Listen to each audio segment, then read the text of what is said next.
begin this afternoon with the firing of the Stanford football coach Troy Taylor.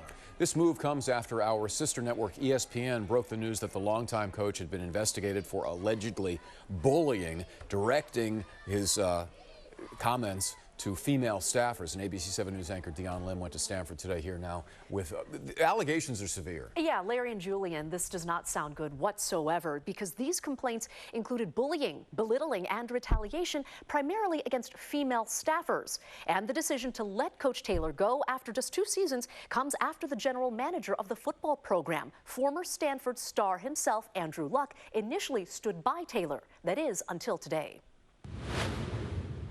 After 2 disappointing seasons on the field, news of Stanford football coach Troy Taylor's firing Tuesday morning did not shock those on the university's campus. I wasn't surprised. I felt like Andrew Luck was kind of put in a position where he had to make a decision.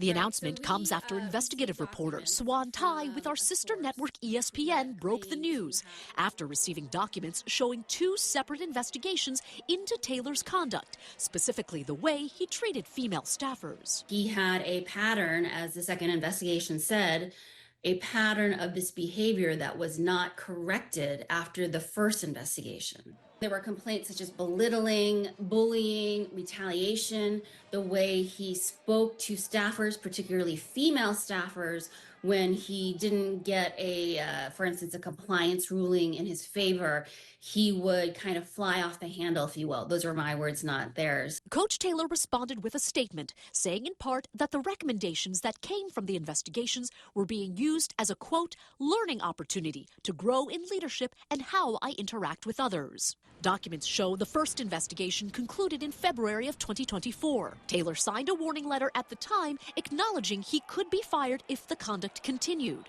The second investigation concluded several months later, and Taylor remained on the job. A source tells ESPN that former football star and current general manager Andrew Luck initially doubled down on his support of Coach Taylor shortly after the news of the investigations broke. That tone drastically changed Tuesday morning. In a statement provided to ABC 7 and posted on Twitter, Luck acknowledged how change was in order and said in part, quote, "It is evident to me that our program needs a reset. In consultation with the university leadership, I no longer believe that Coach Taylor is the right coach to lead our football program." I'm very disappointed. I'm not super surprised. As to where the program goes from here, Luck said the search had already begun for new coaching leadership. I should also mention I tried to speak to a number of people with the athletics staff. They did not want to go on camera, saying no comment.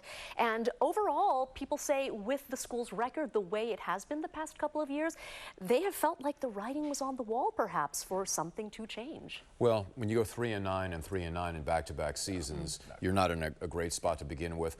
I know several people that know Troy Taylor pretty well, and they're all shocked by the allegations because they say this is not the guy that we knew. But Stanford has a much larger problem, and that is we're in a new era. It's the Wild West in college athletics. Name, image, and likeness, as well as the transfer portal, have changed everything, and Stanford does not play in that area. They just have not participated. First of all, for transfer students, you can't transfer in from Oklahoma State to Stanford and expect to stand up to the academic standards there. I mean, I'm generalizing, but they just don't take many transfers outside of like Ivy League schools or you know, maybe or Cal or something like that.